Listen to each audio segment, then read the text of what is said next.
May suspect na raw ang NBI at DOJ kung sino nagpaputok ng baril na ikinasawi ng batang si Stephanie Nicole Elia matapos tamaan ng ligaw na bala. Kanina muli ring sinuri ang bangkay ni Nicole at binalikan ang lugar kung saan siya tinamaan ng bala. May report si Julius Segovia.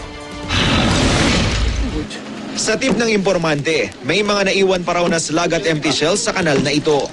Kaya tinibag ng mga taga-Death Investigation Division o DID ng NBI ang sidewalk. Pero wala ni isang slag ang natagpuan doon. Binalikan din ng NBI ang lugar kung saan tinamaan ng ligaw na bala si Stephanie Nicole, nilitratuhan at sinukat ang bawat anggulo.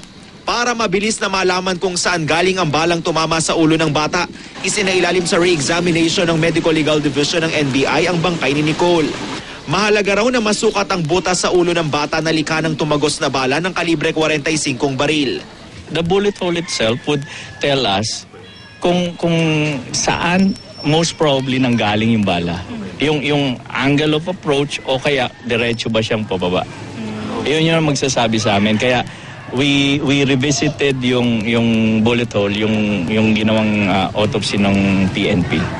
Ayon kay Justice Secretary Laila De Lima na nag-utos ng parallel investigation ng NBI, may lead na ang ahensya sa kung sino nagpaputok ng baril na pumatay kay Nicole.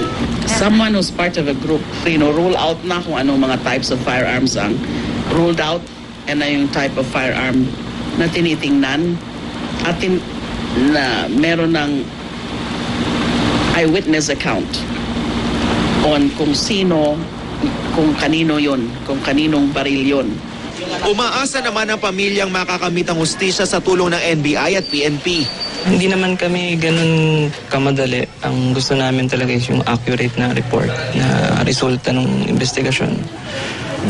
Kasi gusto talaga namin makakuha yung mismong nakadisgrasya kay Nicole talaga. Hindi yung kung sino lang na maituro ganyan. Samantala, sa case conference ng Task Force Nicole, mula 32 licensed firearms, 73 na baril na ang isinailalim sa cross-matching ng PNP Crime Laboratory. Para maalis yung agam-agam natin na baka mamaya hindi lang po doon, napadaan lang.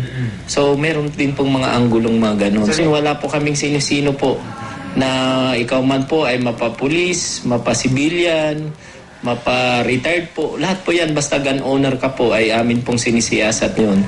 Julius Segovia, GMA News.